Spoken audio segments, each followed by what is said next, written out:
12 candies. Hello, Happy New Year guys. This is Mami Joan ka vlog. Yan.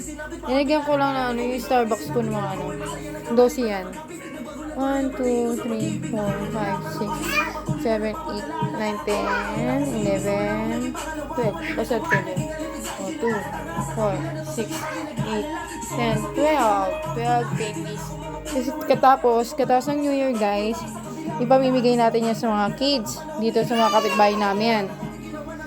Kasi ito yung ginawa kong yan, di ba? Green siya instead na red.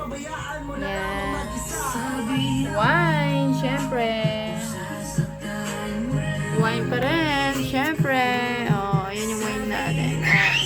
Wild berry and dugnay wine. Syempre, kompleto prutas natin, guys. May saging, peras, may mangga, apple. Ito, ano bang prutas to? Hindi ko alam to eh. Hindi ko alam talaga yung prutas na to. Sorry ah. Orange, lemon, apple, mango, tapos itong prutas na to guys, hindi ko rin alam ano to eh. Sorry. Hindi ako familiar dyan. Ito, pakwan, tapos pineapple. Yun lang. Tapos, ito yung mga anak ko. Yung dalawa kong kiddos. Yan, nagpapatugtog ako. So, dito na lang guys. This is your Mami Joan. Bye-bye. Don't forget to subscribe